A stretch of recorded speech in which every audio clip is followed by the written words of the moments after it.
Good evening, and welcome to another episode of The Fire Caves, a Star Trek Deep Space Nine podcast. I'm one of your hosts, Perry. I'm your host, David. Tonight we're talking about Season 7, Episode 21, When It Rains. But before we continue, you can find us on Facebook, Spotify, Apple Podcasts, and YouTube as The Fire Caves, a Star Trek Deep Space Nine podcast.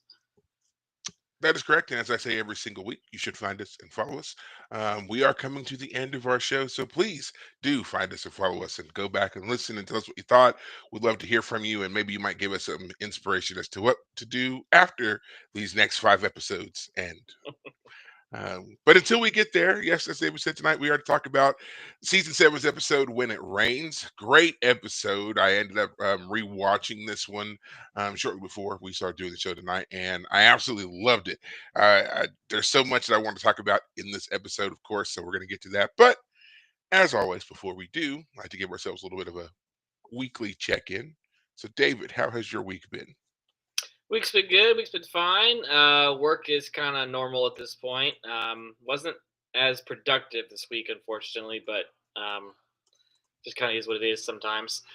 The reason I was not able last night to record with you is because I went out with some friends from work, and we went to a place where we had what's called a hot pot. I don't know if you've heard of this Uh, Asian I've heard of it. cuisine. I've seen Yeah, it. I've never had it. yeah.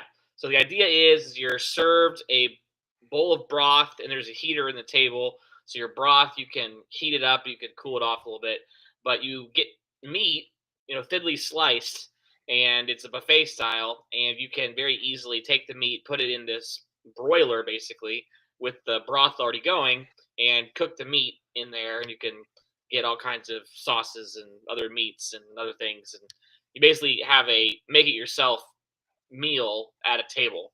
So it was an interesting experience. Did that last night with some friends.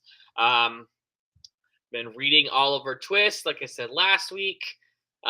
It's an interesting story because it's serialized in the way that it was serialized way back in the day because they didn't have TV, so basically a guy writing a chapter every week in the local newspaper. So it's definitely got some funny elements in the sense that a lot of detail is put in there to like pad runtime, if you will. Like there's a whole section in one chapter about three characters basically playing poker, and it's not poker as we know it, but poker.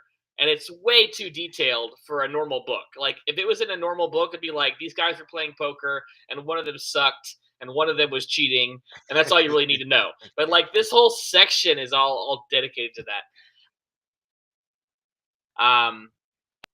Health is a very powerful character. It's more about all the things that happen into anything else. So the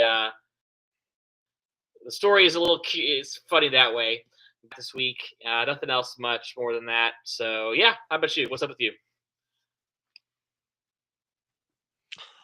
Well, I've been trying to make my way through the comic books that I picked up not so long ago. I told you guys about the ones that talk about what happens to Cisco and some of our other DS9 members after it ends. I've been trying to hold off because obviously we're doing the show and I didn't want to talk about things and Mm. spoil it for David because, as you all know, David is a first time viewer of Deep Space Nine, so I did not want him to know what's next. But so I've been putting that aside. I've been kind of just loving the deep dive into 90s TV shows, in particular, the show MacGyver. But rather than talking about that, I actually want to take a little bit of time to talk about Star Trek Strange New Worlds. I will try to keep this brief, but as much as I have enjoyed that show, and I've talked about enjoying that show, last week's episode finally gave me something that I was like, I don't like this, and I don't want them to do this anymore. And basically, it is the attempting to force a love interest on so many of our characters, but in particular, Spock. Um, Historically, canonically, Spock has been a character that has really struggled in this area. Ultimately, it seems like deciding to basically go it alone in life than trying to have any kind of intimate or romantic partner. Now, of course, this has led to a never ending bit of, fantasy projection and um, daydreaming and whatever other term you want to use for it from fans who have assumed Spock is one way or another and this and that and really like this person over that person and all these kinds of things have come through the countless, well, not countless, but the 6 decades since the invention of the character and it being, whatever. But it seems like right now with Strange New Worlds, they're very intent on giving this character some kind of very complicated love life, love story, whatever. And it just doesn't seem to, at least to me, it doesn't fit the character that I came to know and understand and love Right. through my life. Right. It just doesn't match. And I mean, even with things that I've, not just from the show, but also from books that were written by the actual, you know, um, developers of the show and the characters from all the way back in the 60s, they continue to, have influence and put things out there. And never was this character given such uh, a wayward kind of Lothario-esque backstory, and I don't really know why they're going that way. And like, and it's not even that it seems unintentional. Like the way I described it, I was telling this to another good friend of mine who's also a Star Trek fan, and we were talking about it. And I said it almost feels like what we have here is a bunch of people who kind of sort of knew what Star Trek was about, who then became obsessed with one particular character, and rather than seeing how the character was later developed and what their future is, they all just started writing a bunch of like fan fiction. Fanfics. Yeah. And the directors and the producers were like, yeah, give me that, give me that, give me that, give me that. Like these cash grabs. Like there's this need that it's like nothing is valid, nothing makes sense. No story can be cohesive unless every character has some kind of love interest or love development or unrequited love or something. Like every character must have that. I've never felt that that was necessary. I don't know if that's just me. I don't feel like that was ever really necessary to all aspects of storytelling that every character have some kind of pairing. However doomed the pairing may be, that they at least still had some aspect of a pairing. And it seems like right now Spock is kind of like their go-to boy for that. They are intent on every new female character of some regard to have some kind of interest in him, and it doesn't make sense. In this most recent episode, we now see that the chief of security has developed some kind of romantic attachment to him, and Of course. it doesn't make sense. And of course, it's led to no end of speculation as to why they're doing it. Of course, we know certain things about certain characters already, so we know there's like a finite amount of time and wiggle room they have for any of these things. But still, it's just annoying that they're kind of shoehorning it in on a character that's already been Right. so well established. So I really wish they would just stop that and give us more of other characters. Like instead of wasting time on these pointless love stories, give us more of the development of characters that we've never heard of before. Like we know what Spock's ultimate destiny is. We know what Uhura's ultimate destiny is. We know what Kirk's ultimate destiny is. We know nothing of Una Chin Riley or Erica Ortegas or the new Lanthanite engineer. I forget what her name is. Pelia. They have given us great new characters that have not been fleshed out at all, and you're wasting time considering you're only doing 10 to 12 episodes a season. You're wasting time that could be given to developing of these characters to Mhm. something that we already know is going nowhere. Right. So I really wish that they would just, cut that out and get back to actually, challenging storytelling and move things along in that regard versus Right. make waste focus on these nothings. Right. That's my rant on Strange New Worlds. We will now return to your regularly scheduled Deep Space Nine all right. So, as All right. David is, we're here to talk about When It Rains. Now, would you like to give the recap, or do you want me I to? have made an executive decision that you're going to do all recaps here on out because the Oh, plots are intricate enough that you know how to okay, do them right. So yeah, from here on out, you okay. got it. I will take that. I will take that. Go for it. So, and since we're going to be talking about a lot of stuff anyway, I'm not going to give like point for points. There's no need. Go watch the episode. You'll enjoy it. We're just kind of giving you a kind of story so far, and here's what we're going to talk about tonight. All right. So there we go. Right. Um, so in this particular episode, it starts off with them talking about the Battle of Chintaka, which we actually had just seen in the previous episode. This is where the Breen are introduced to us as a new ally to the Dominion, and we see that all of the Dominion, not the Dominion, but the Allied ships, the Federation, the Romulans, the Klingons, are basically laid to waste. O'Brien's given kind of a blow by blow of this, and he says that, yeah, all these ships were destroyed except for one, which at the time, the chief engineer was making this tweak to the system, and it seems to have saved it from the total systems failure that all the rest of the ships um, suffered. So they're like, we don't know if this will work on other ships. We're investigating that right now. But in the meantime, it looks like the Klingons are going to be the ones that have to kind of bear the brunt of this war while we figure out a way to protect everybody else from the Breen's weapon. Right. Of course, the Romulans make some snide remarks because, of course, this Romulans make snide remarks. But there it is. Cisco's like, well, we've got to figure out a way to kind of keep the Dominion from going on the offensive. Buy us some time to figure this stuff out. And what we're going to do is we're going to help Damar, who is sowing unrest, because again, last episode we remember he launched his resistance against the Dominion. So this Federation decided to help him out, and they're going to send someone to train him in guerrilla militia tactics.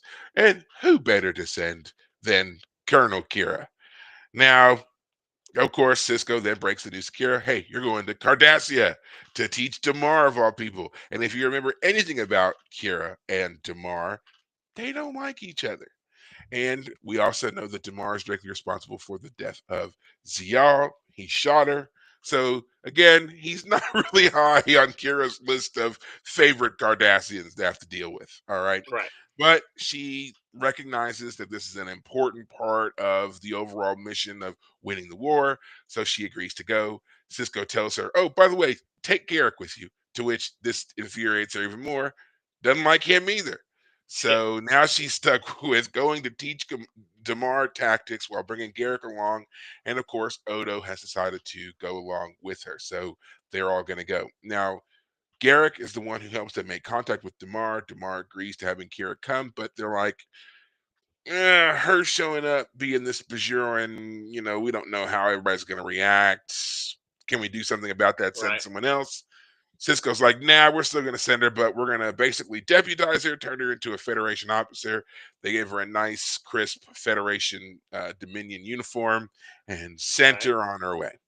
I have to admit, uniform complements her well. I think the dark, the with the gray and the maroon collar matched her overall look. I mean, maybe they just intentionally did her up, but whatever it was, I thought she I looked good agree. She in the looks great. uniform. Yeah, 100%. I Yeah. thought she looked great. So there's that. So it's her, Garrick, and Odo go off on the mission. Now, before they leave, it's important to note that Odo stops by sick bay and he talks with Julian, and Julian's giving him some blah, medical something or another about regenerative organs. And so he asks Odo for a sample of himself so that he can perform some experiments, see if he can make regenerative organs. He begins to perform his experiments. He runs some tests and he determines that Odo is infected with the same disease that we've been seeing the female changeling suffer from most of this season. Right. He calls them up on the shuttle. He tells them, hey, you're infected. Uh, Sorry, basically. There's nothing I can do about it, but we're going to keep looking for a cure. Right. Um, Odo's like, okay, we're going to keep going. I'm not stopping. There's no need for me to stop. You can't do anything about it. We're going to keep going. This now leads to our other story, which is O'Brien and Bashir have taken the task of trying to get some old scans of Odo to figure out what's going on with his morphogenic matrix. They requested some scans that were taken of him when he was at Starfleet Medical some 3 years ago. Starfleet seems to give him the runaround until finally they just put a dead stop to it, and they're like, "Records are classified. You're not getting hold of them." Right.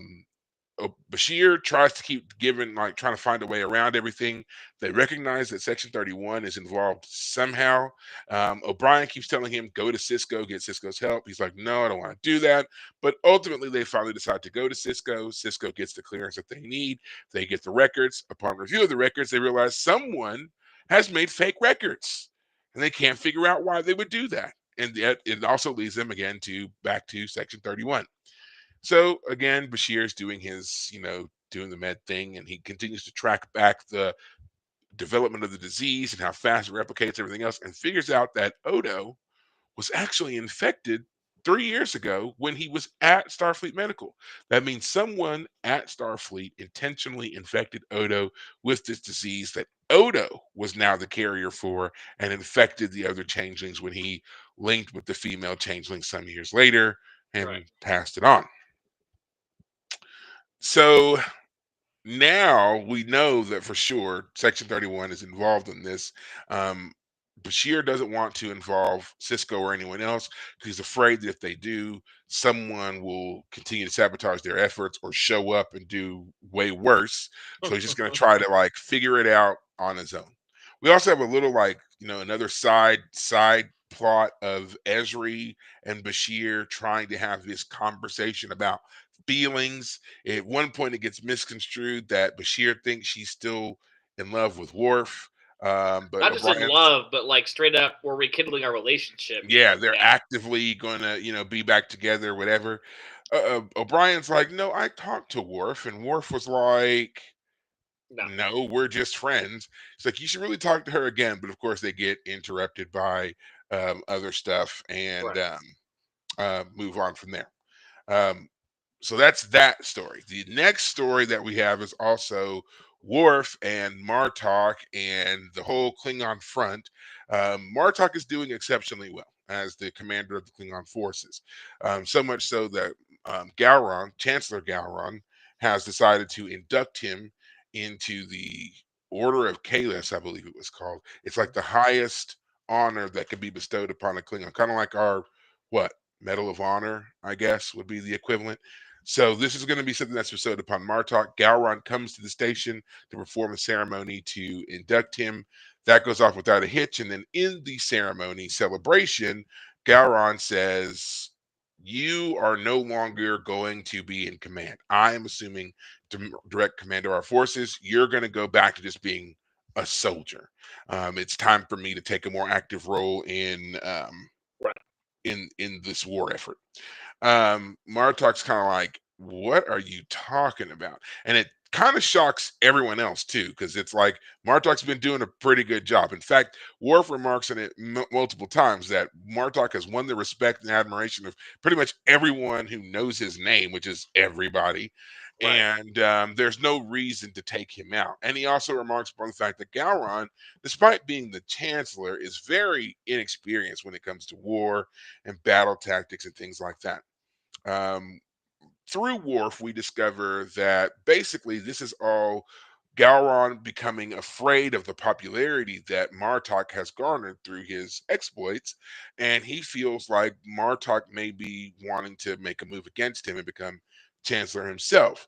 Right. He can't have that.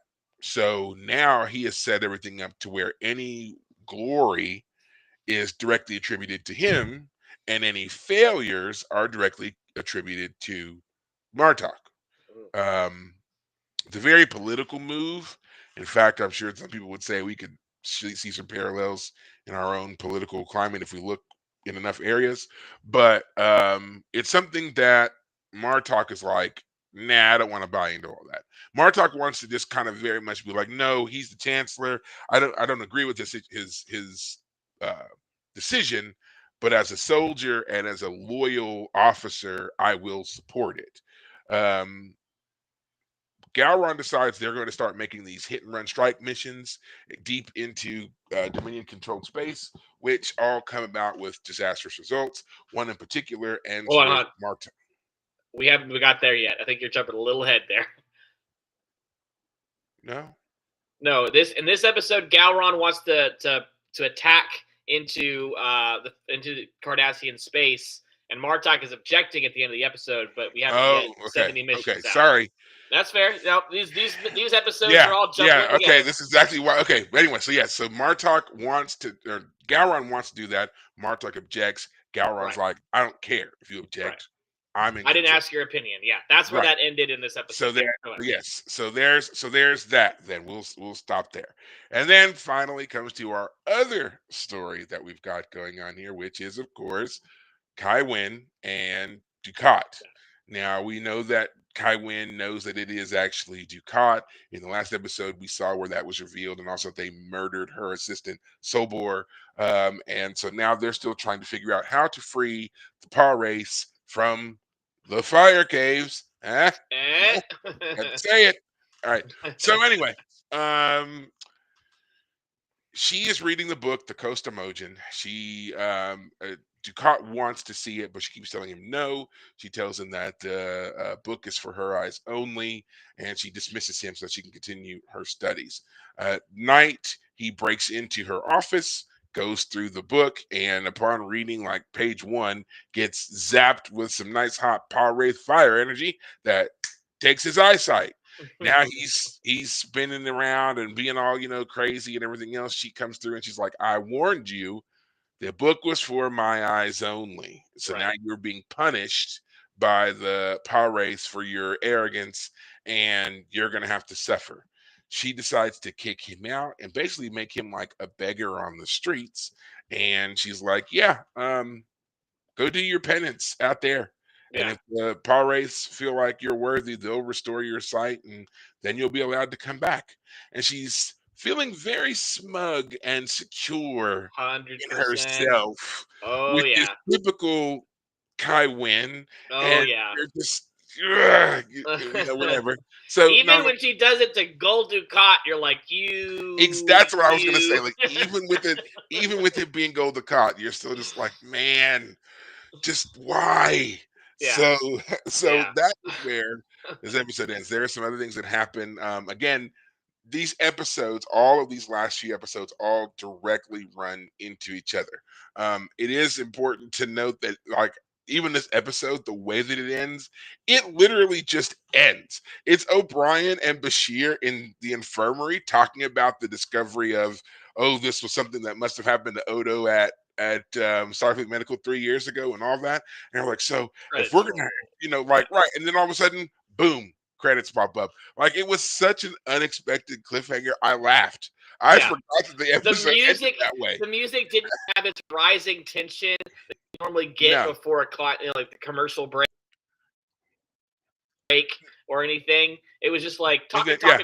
And I mean, I did. I laughed. I was like, I can't believe they ended this episode this way. It makes you want to watch the next one, so which is obviously what I was doing because I rolled right into that. But great episode. What did you think of this one?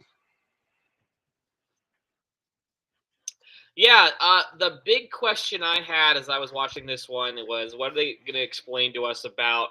Because in the blurb on the episode before you started, it says Bashir makes a discovery about the disease affecting the founders. And I was like, okay, what's that going to be? Is it going to be kind of some lame thing like, oh, they're too far away from home, or there's some disease in the Alpha Quadrant that they kind of a War of the Worlds type situation where the aliens are allergic to water. Yeah, yeah, yeah, exactly. Is it lame? Is it going to be good? And then of course it's like, as they explained it, I was like, oh, this is a good reasonable conspiracy. It was Section 31, which they've built up in the last couple seasons, only a couple episodes. I think the final episode before this 10 episode run here we have of like all the final episodes of the show was Inter Arman in the Silent Legis or whatever. Yeah. And that's the one where Section 31 goes to Bashir, and they assassinate. They get rid of the Admiral. Yeah, Admiral, what's her face? With Admiral Ross helps Section 31 Sloan helps. He's from Section 31. Anyway, point is that Section 31 has been built up just in time for them to get this conspiracy theory rolling that Section 31 has manipulated the medical records of Odo, and they somehow got a virus, and they somehow used Odo to introduce it to the founders. So that brings up a lot of fun questions. Like, for example, how did they make a virus that would affect the founders? They must have caught a founder and like tortured him, like biologically studied it so that they could make a virus. I would think like they used Odo as their carrier, but how did they develop the virus in the first place? Because he was just getting his records done, right? Which is a fun idea. Like, yeah, they actually managed to catch a founder maybe, and they tested it and figured out how to kill it with the virus. Why the virus is only just now finally starting to kill Odo? It was more deadly to the female changeling. She's had it for less time, you would think, but she's more affected by it. Maybe it was designed in such a way that just Odo would be less affected over initial time periods, but it would eventually kill him, or presumably. Mm-hmm. So there are fun questions to ask about that. So I was pleased that they came up with a reasonably interesting explanation, and they're going to have to use it to make things work. And I initially thought, when they were doing Bashir is talking with the medical records guy, and he's asking all these questions like, well, how long has it been since he last talked with the enemy? And he's like, it's been like a year. And so the guy's like, so he consorts with the enemy then, huh? And Bashir's like, wait, hold on. Like, he's on our side. Like, what are you talking about? Though if Bashir knew how close Odo did come to actually wanting to change sides at one point, he might not have been so sanguine about it. I just want to say right here, what you're talking about is exactly one of my main problems I have with like a lot of shows across the board.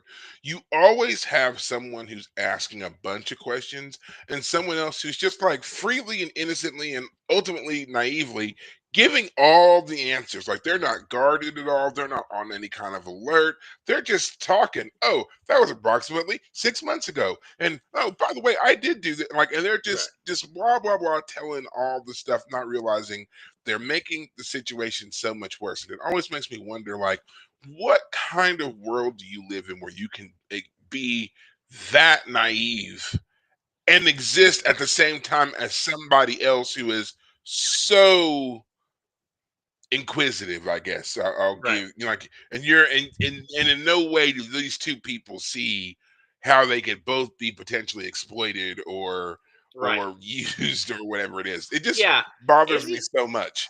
It's funny. It's like Bashir is now supposed to be this super intellect, but I guess he has always been in terms of his character.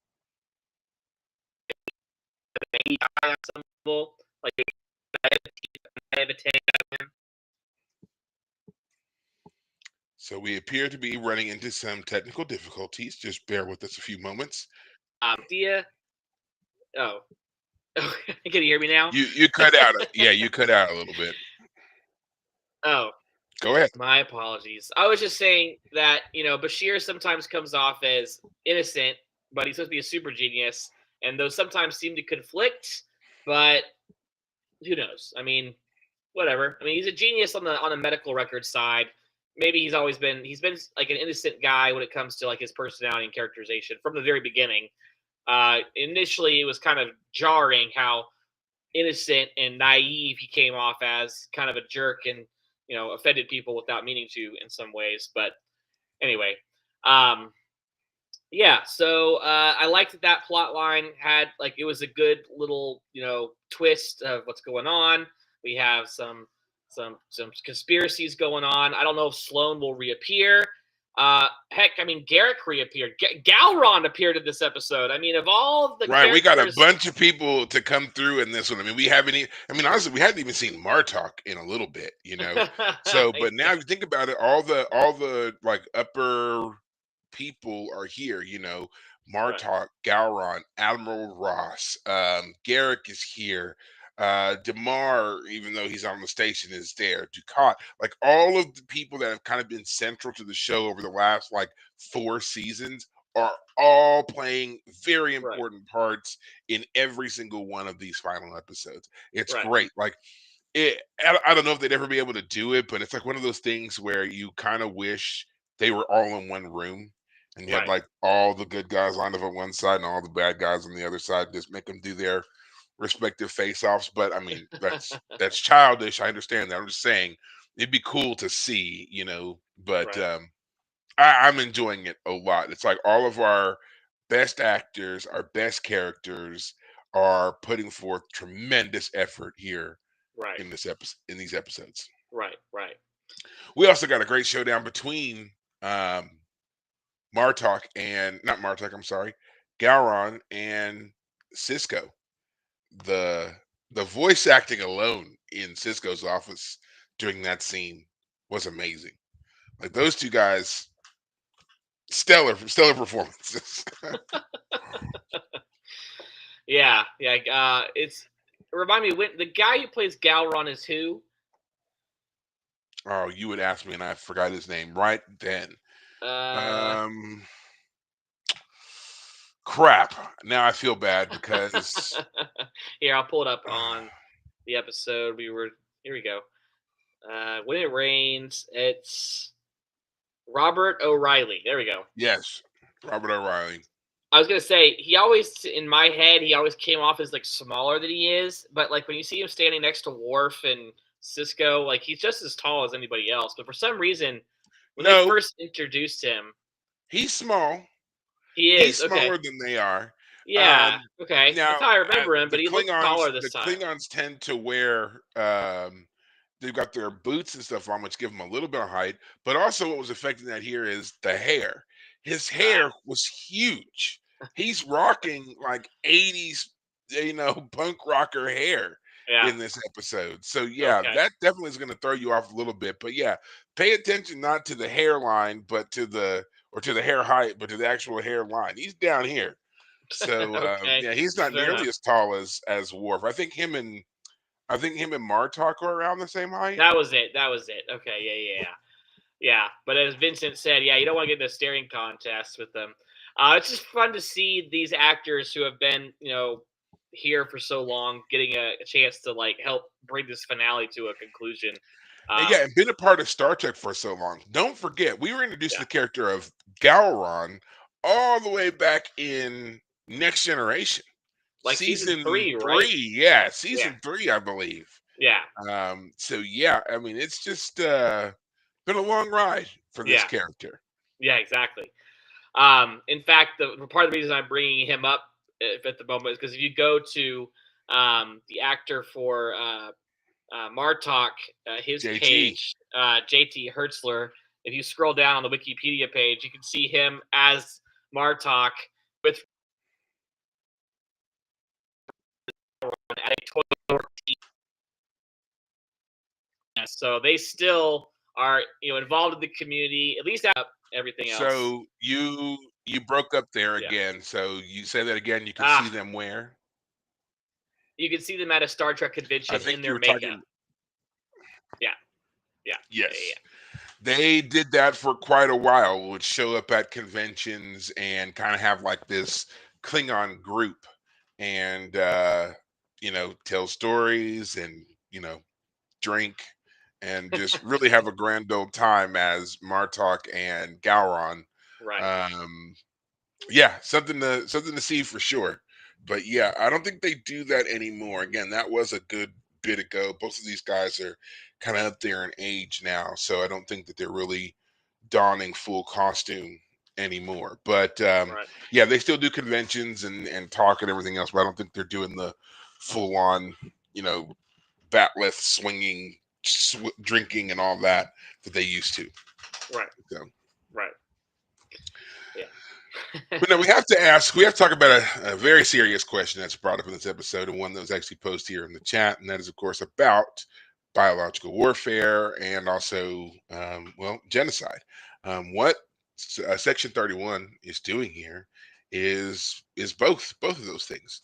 They are committing genocide on the founders by biologically engineering a weapon that will specifically and only wipe them out.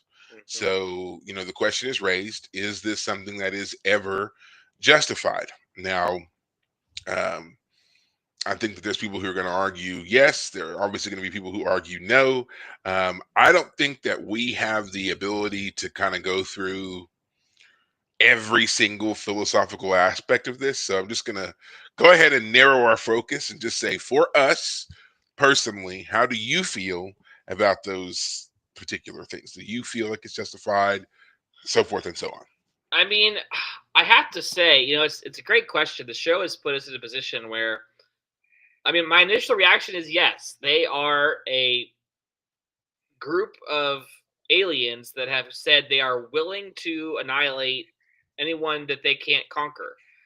They've already conquered the Gamma Quadrant. Not Gamma. Yeah, Gamma. Yeah. Um, they have already, like, the Wei Yun and his people and the their soldiers. The Who are they? The Jem'Hadar. Jim Hadar. They are biologically engineered themselves. So to Mhm. put it this way, they've used bioengineering to manipulate other races. In fact, what's curious in some ways is that we had an episode just not long ago where Wei Yun was being asked by the female founder, like, have you guys found solutions to this problem yet? He had to keep coming back and saying no. So you'd think that they would have been able to reverse engineer this by now. I don't know. Maybe the Alpha Quadrant has something about their technology that the Gamma Quadrant doesn't, and so that's why they're behind in this case. So my initial reaction is like, yeah, I mean, they're an existential threat. Now, the other side of that is that the reason that the founders of the changelings say that they have become so aggressive is that they have, as a species, been so hated and so put down that their solution was to effectively conquer everybody. Like, if we can't trust you to just treat us fairly, well, we'll have to conquer you, and you'll treat us fairly because you won't be any, like, you'll be subservient. So it's like we're playing right into their hands by creating a genocidal weapon that would specifically kill them. But at the same time, they're also playing into the very fears and concerns that people have by doing the very thing of, Yeah. trying to conquer the Alpha Quadrant. So it's like everyone's being Becoming bad. the monsters they feared, Yeah. and So justifying other people stepping across moral boundaries they would not otherwise cross. right. Now, the thing I would say is that if it's true, as Bashir speculates, that there is a cure that's been developed, then if they withhold the cure, like, let's say that you sue for peace. I'll give you the cure if you back down. We sue for peace. You can have your cure. Now, that is the argument that I think Bashir should have made when he in the episode when he was being so naive and making answering all those questions, as you pointed out. I think what he should have said in response is like, well, we could use this as a bargaining chip. He might have still failed to commit, but hey, it could have been. Now, let me put it this way. I think that this genocide is a little overplayed because, as far as we know, well, I guess it is affecting the changelings back in the Gamma Quadrant. So maybe I'm wrong. I was going to say if it's only affecting the Alpha Quadrant Yeah, changelings, then it's not a they're problem. all infected. Yeah, They're so all never mind. infected. So yeah, no. Here's what I say: you sue for peace. You say, look, we have the cure. But I don't know though. That's the whole idea, right? Is that the changelings can infiltrate just about anything with no trouble. So it's a it's a hard question. I mean, It is a hard existential question. threat. It is a So hard question. yeah. For me, I'm going to say no. I'm going to say that it's Mm, not acceptable. okay. All right.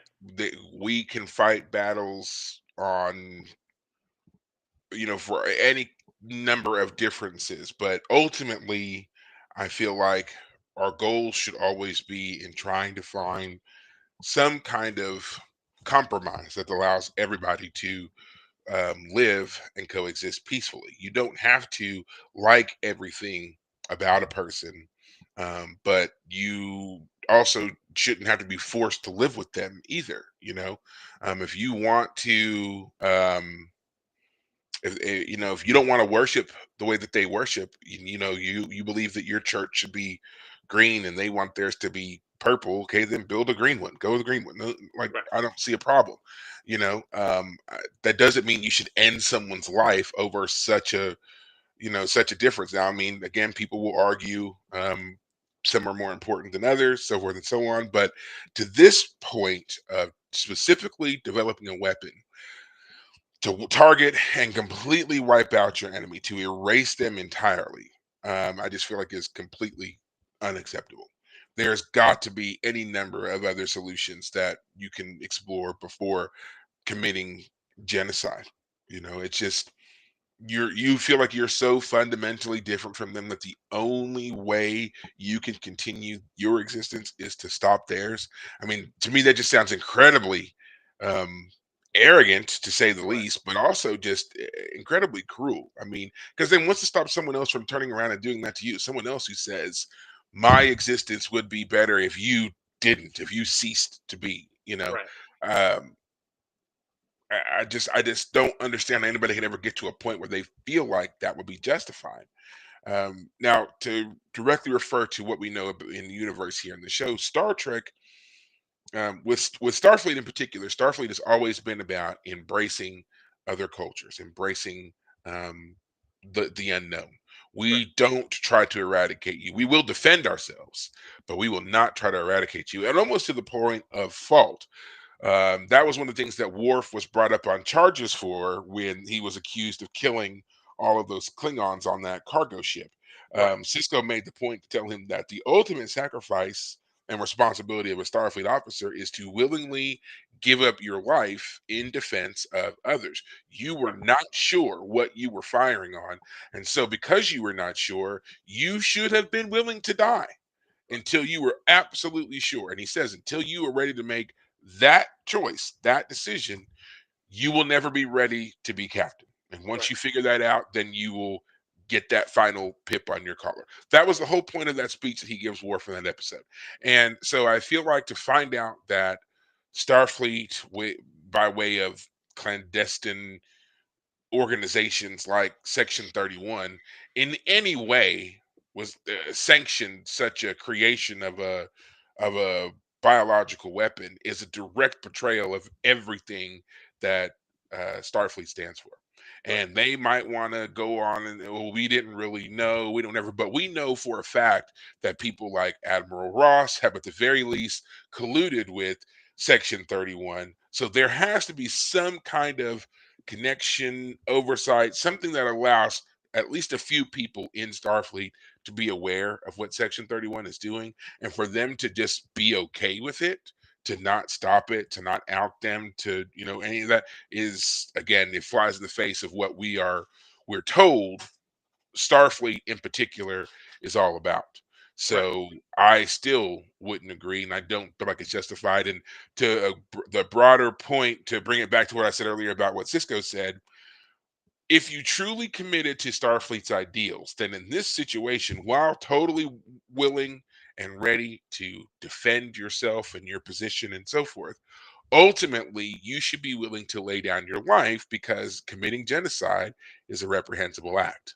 Finding another solution, Right. some kind of peaceful solution, is the only course of action for any officer who has truly signed on and dedicated themselves to the ideals of Starfleet. So yeah, Right. I couldn't find myself agreeing with this because that's just something that I personally just I don't believe. I don't think Right. I could do that, you know. Right. So there it is for me. Now, this is a Yeah. question. Obviously, anybody can. You're gonna have your own feelings. You're gonna have your own take on that, or whatever else. But yeah, what do you? Okay, yeah, what do you think about what I said? And I'll tell you what I thought about what you said. Yeah. Yeah. No, it's well, I guess it's a question of like this is fiction, and as you pointed out, in the Star Trek universe, the Federation is supposed to be the good guys. So we've been taught by stories that this is not the appropriate way to do things. We should find another solution. I guess what's interesting about the Section 31 group is that they are presented as the ones willing to do these hard, ethically, black, gray, morally, unpleasant Mm, things in order to do what's necessary, basically. to keep the shine on Starfleet, you need someone willing to get your hands dirty behind the scenes. Right. And they've even kind of made that parallel there of, Section 31 is just the same as the Tal Shiar for the Romulans or for the Obsidian Order with the Cardassians and And the so forth. problem with the Tal Shiar and the City in Order is they were too obvious in what they were doing. They became too out in the open. Section 31 Yeah, is actually more successful because they don't advertise. They right. are secretive. No one And they're even and they're knows they're just real. now right. They're just now getting to a point where rumors are floating around about them, and they've been in existence for 300 years. Right, So like it's just Garrick like in this episode, when Kira is explaining how to do, cells, you need to have cells. He backs her up by saying, "That's how we did it in the Obsidian Order." It's like, shut up. The Obsidian Order doesn't exist as far as anyone knows. well, You're no, it supposed to doesn't be exist anymore. Period, because it was wiped out with the Tal right, Shiar right. But I task mean, like force. he would talk. He's talking openly about the Obsidian Order. It's like Because I'm. it's one of those it's one of those things like it became at least to me the way they talk about again Tal Shiar Obsidian Order, they were these covert groups, Yeah. right? Now that But they're they dead, you can talk became about them more. well, Yeah. no, it's more like over time they evolved and well really mutated into this thing of they were kind of like the boogeyman. So it's like now we don't want you to think of us as a myth. We want you to always be fearful that we're gonna swoop down on you. So we want you talking about us. You Right. don't know who's in the Obsidian Order, but you know the Obsidian Order exists. So you might want to shut your mouth because you don't know if Mm, I'm in it or that guy over there's I in it see or what you're who's saying. listening to you. So, and the Yeah. same thing was true of the Tal Shiar. Oh, Gestapo isn't very effective if they're not existent. You're right. Yeah, right, yeah, right. yeah. They're So that now it kind of. became a right. And whereas that was the route that those two organizations took, the Section 31 route was no, we still want to exist only in the shadows. Like don't tell anybody about anything that we're doing. We Yeah, we're keeping this very, closed mouth, but we have a lot of power and a lot of influence and we wield it whenever, yeah. Well, So I love you're totally right. Like the Federation like polishes their badge and we're yeah. all good guys. Meanwhile, in the background, there's a guy dressed as a janitor slowly, burying a body. Right.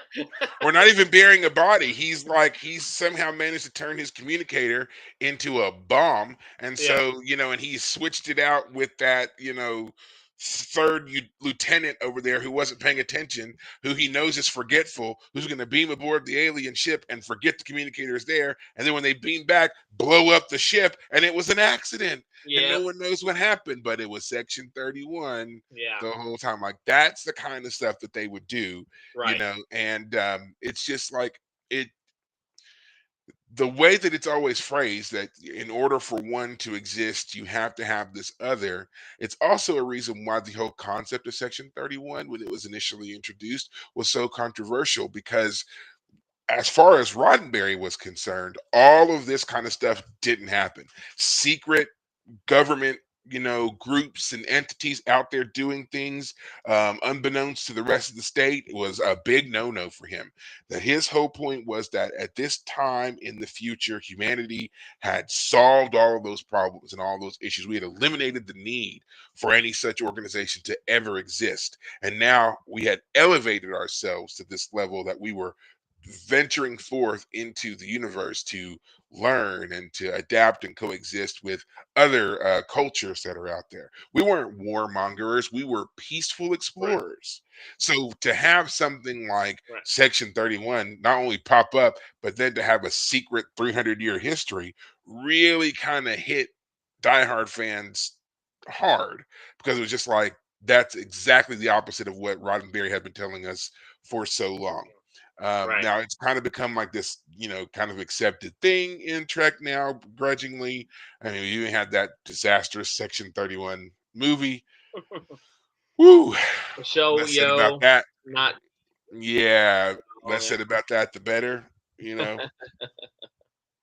But yeah, I mean, that's kind of been the whole issue when it comes to Section 31, and I still just even like as much as I liked some of the stories that we got out of Section 31, I also agree that it never should have been a part of Starfleet. That to me also flies in the face of what I've known or what I felt like I've known about the organization. Now, I mean, you can say what you want about people who maybe take TV shows and whatever else a little too seriously or whatever it is, but Star Trek definitely presented a very particular idea that was different from anything else that had ever been presented before, or since, really. And to have something like that kind of be the tarnishing mark on it, um, yeah, it's kind of sad. Right. Yeah. But anyway, Yeah. Well, going back to the genocide question, I would say that I guess part of me, because I know that something else is going to be used to solve the situation, there's a part of me that can check out. Be like, sure, why not? But that's not realistic. I guess, yeah, it's just now, yeah. well, Go I ahead. mean, so we're dealing with, right now in our own timeline, we're dealing with, a genocide situation here. Some people already want to call it genocide, some people don't, and that's of course what's going on between Israel and Palestine right now. Um, so I guess with using that as kind of our framing context here, um, it's being alleged that Israel is committing genocide against Palestine. So with that with that in mind, again, do you feel like like if Israel was to say we have developed a unique bomb that only targets Palestinians, it will completely eradicate them within the next 4 months, Oh yeah, that would and that definitely and be that will evil for and that will sure. solve our problem. You Right. know, And that would be evil in large part because again, Israel can solve. They are the more technologically advanced civilization compared to the Gazans in the sense that they have bombs and military equipment that the Gazans don't have, and so yeah, doing something like that would be evil. And the other way around too. The Gazans want to get rid of the Israelis, saying that they've stolen their land. So now we could talk about that whole situation 100%.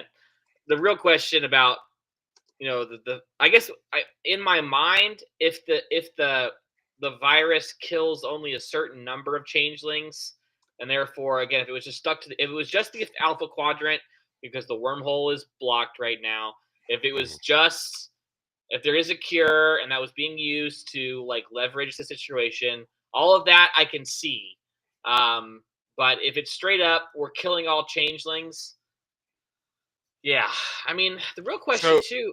and I mean, and the reason why we know that they're all infected is that one, we see the female changeling, and And keep in she's mind got it. and Yeah. she's definitely got it, and keep in mind that Oda was infected 3 years ago. This was long Before the before they lost any contact with the Alpha Quadrant or anything like that, and even or with the Gamma Quadrant, I should say, and even then, contact has been reestablished. I mean, yeah, the really? the Federation now has control of the wormhole once again, but I mean, for a very long time they didn't. So she was able to go back and forth to the Gamma Quadrant plenty of times I since then. thought Gold Ducat. Well, that's certainly true. Before Gold Ducat at the end of last season did what he did, I thought the wormhole was shut down because of what Gold Ducat did last season. Is that not right? He did shut it down, but then Cisco brought it back. Okay. All right. Yeah, Gotcha. Gotcha. Gotcha. Gotcha. Okay. All right.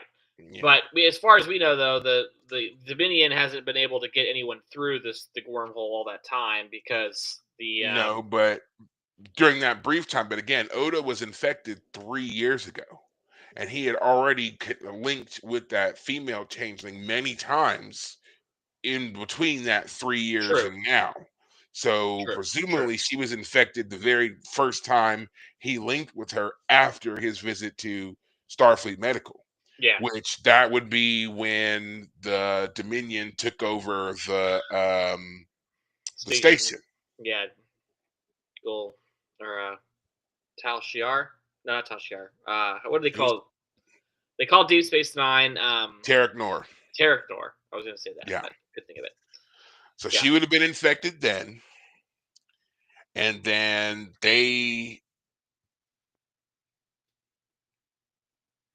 yeah, that would have been at the very early. Well, no, because did she meet with him before then? I might be missing something, but I think that she might have met with him before then. at I'd least from the say time before then. But I think it's possible.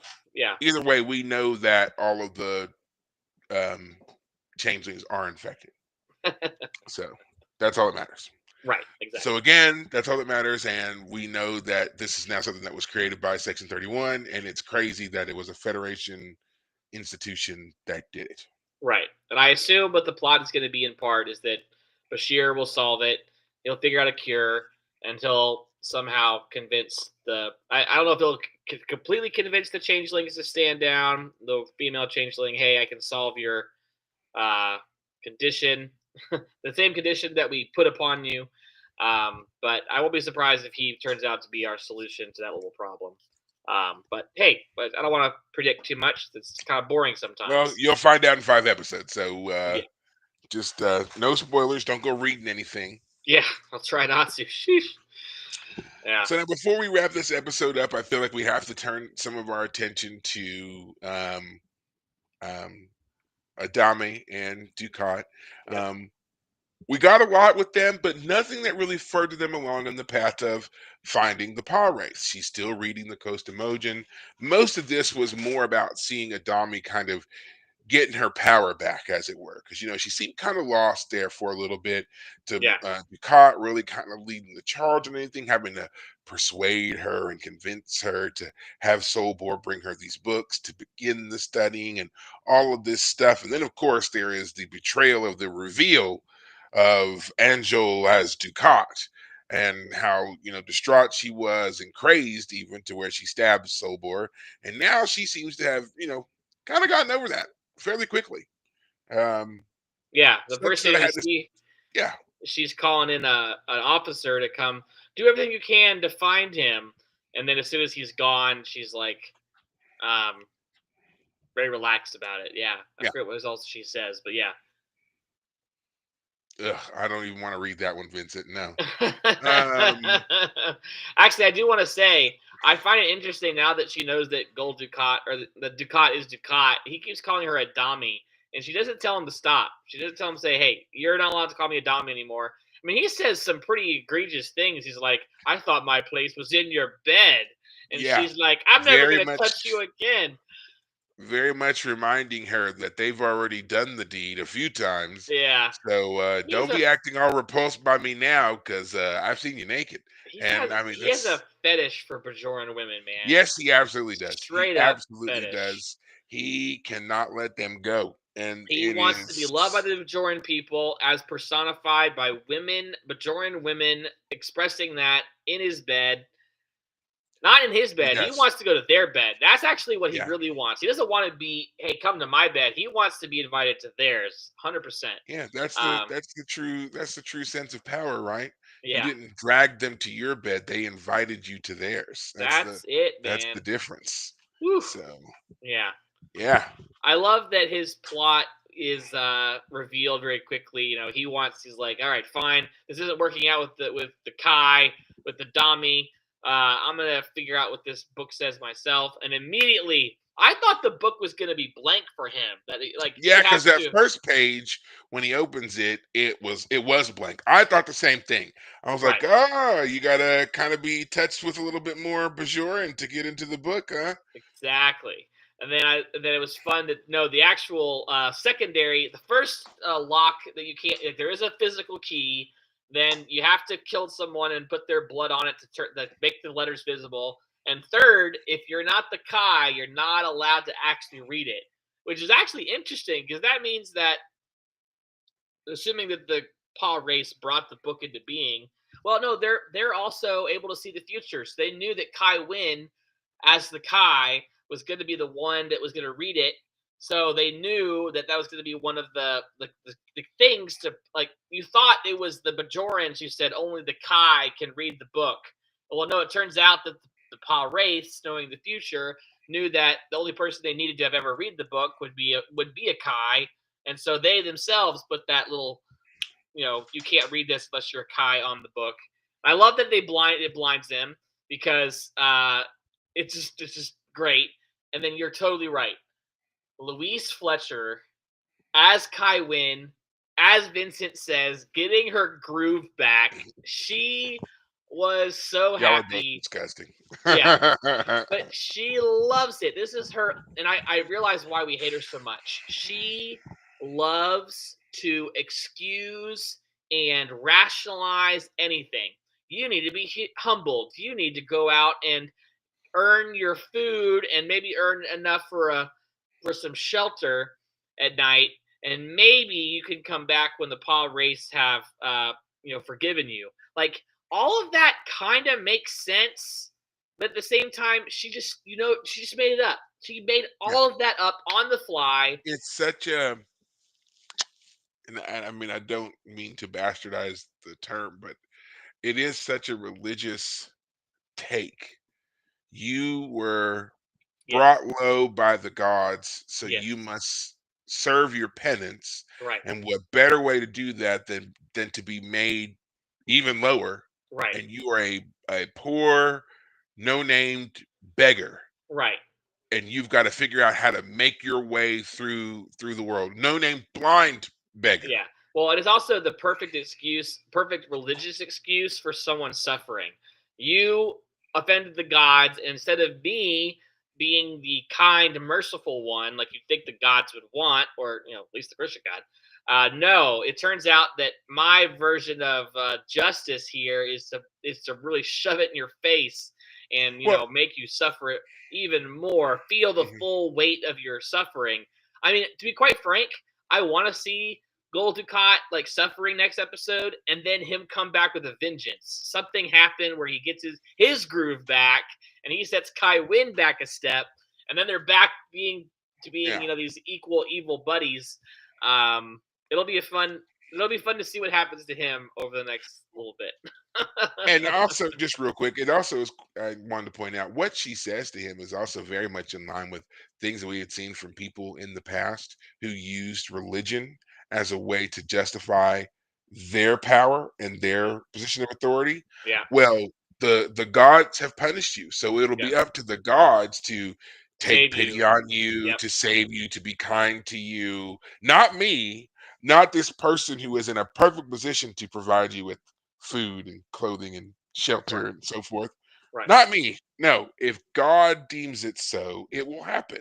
Right. Go, Right. go, and get your. And that's exactly what she does to him. And I mean, same thing, like almost like the only thing I was thinking of right away was like the Salem witch trials. If God wants to save you, then He will magically unbind your hands and make it so that you can swim when we dunk you underwater with bricks tied to your feet.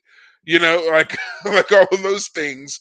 You know, that's kind of how she sounds here. And then even at the end of it, while she's standing there and trying to look so regal, while she dismisses him and has the guard drag him out and everything, she then goes and sits behind the desk, and that look of just pure evil contentment that fills her face. Yes. It's just like, Yes. here's this person who's supposed to be the most high holy Kai sitting at the Kai's desk, and just the sheer evil Hmm. on her face. Louise Hmm. Fletcher, she played that part well. It She makes you played it wonder, like, ex what was she like in real life, man? From what I hear, she was a wonderfully sweet person. I hear that. That's what's I been hear. said. I hear like the worst characters on TV and film. They're actually always the nicest people in real life to overcompensate in real life because they play such evil characters. I doubt that's the truth. I Mhm. feel like they're such good people and such nice people. And part of being nice is knowing what being evil would look like. Like you have more of an insight on what evil would be, and you avoid it in order to be good. Because you're so good at avoiding it. You recognize it and know to move away from it, and then, Right. And then you can unfortunately, it play teaches it you how to be really really good. well. Right. Yeah. Um, yeah, you always hear like, oh, the nicest things about people, and like the character they play is the Yeah. worst, and then like, no, they're great in real Apparently, life.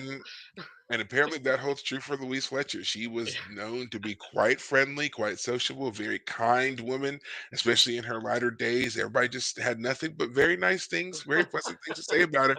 And I was like, this woman, I mean, she got me so good that I believe that there was a time in my life where if I had seen her walking down the street, I'd have been like, mm-mm, like cross the other side. Know what I'm going to do with Kai Wynn, but Yeah, Yeah, yeah. She was a very gentle, kind woman. So Yeah.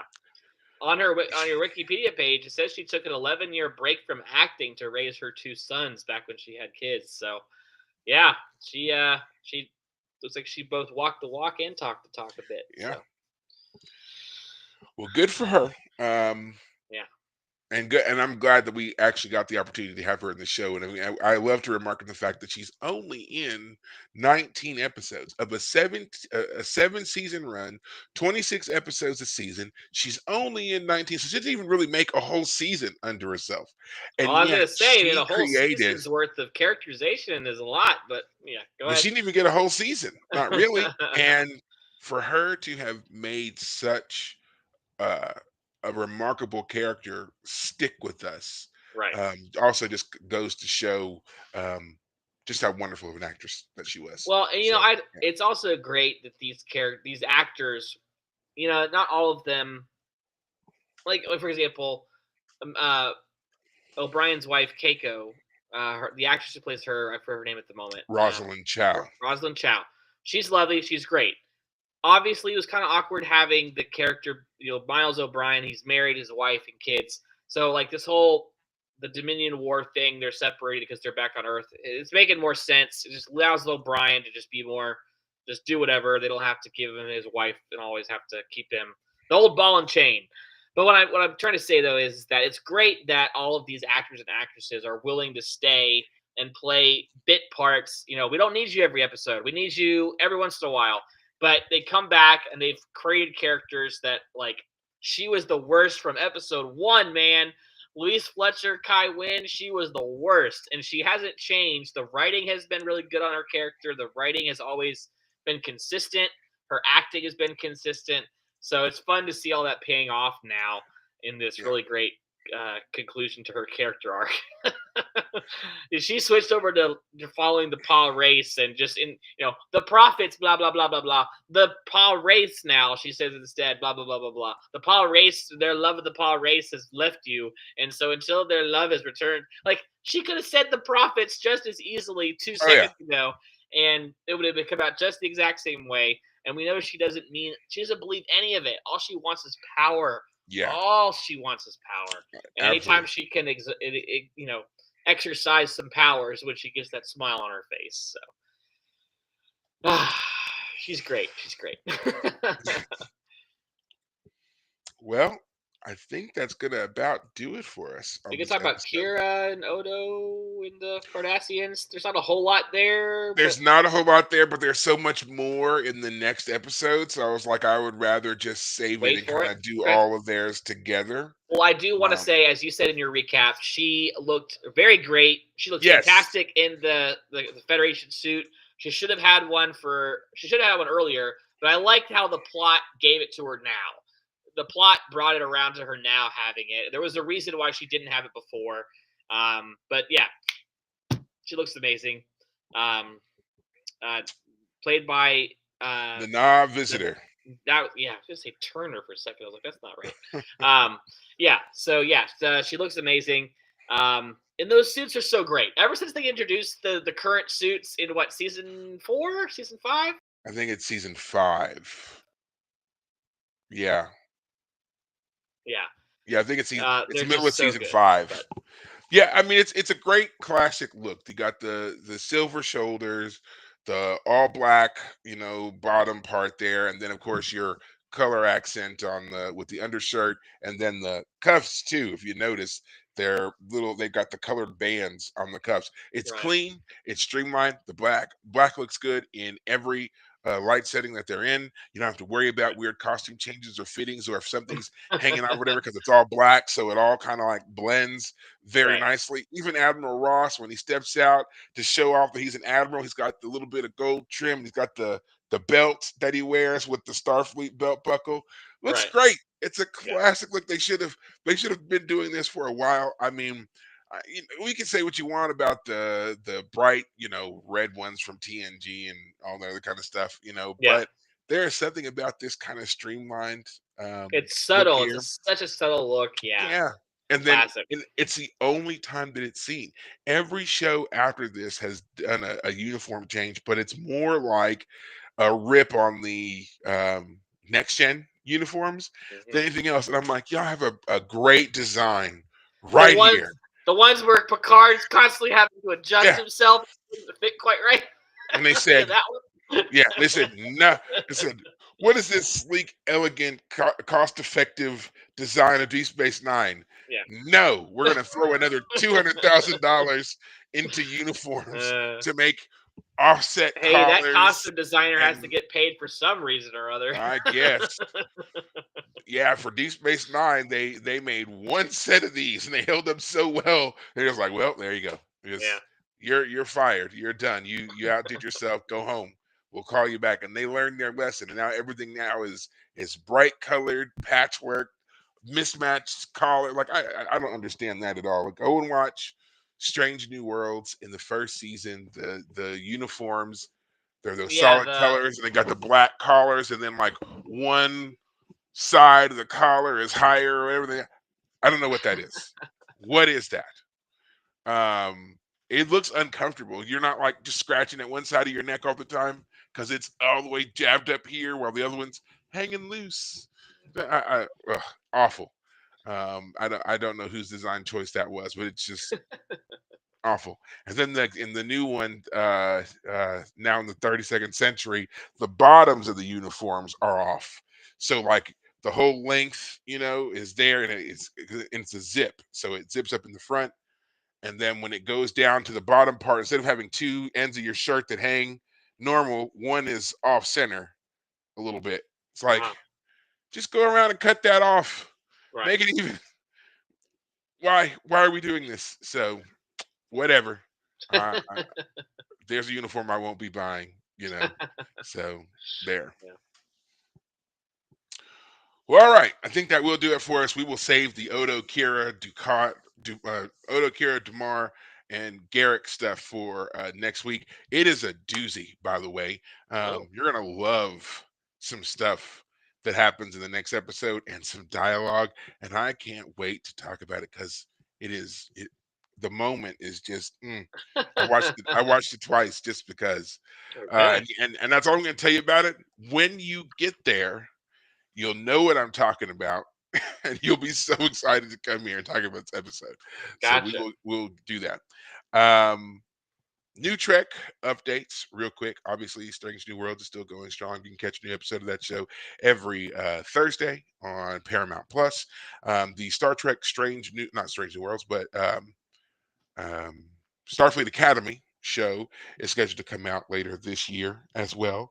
So keep an eye out for that. And again, they've already dropped the promo for it. So you can go online, again, Paramount Plus or StarTrek.com, whichever one you want to, and you can watch the trailer and see the new Academy ship, apparently, that they have. Mm, okay. Um, and also, mild spoiler for that show, apparently, one of the new cadets is a hologram. Don't know how I feel about that. What? Yeah, that's what I said when I heard that. It's like, wait, a sentient hologram? Really? And they're Okay. enrolled in Starfleet? I'd be Okay then. interested to see how this plays out. Right. So, I got to figure it out because, of course, yeah, there's so many questions, but that's the only thing I'm going to tell you right now. They haven't really given a whole lot of other information about it. So we'll just see how that goes. But that's will be it for us tonight. Until next week, guys, take care of yourselves. Thanks, guys.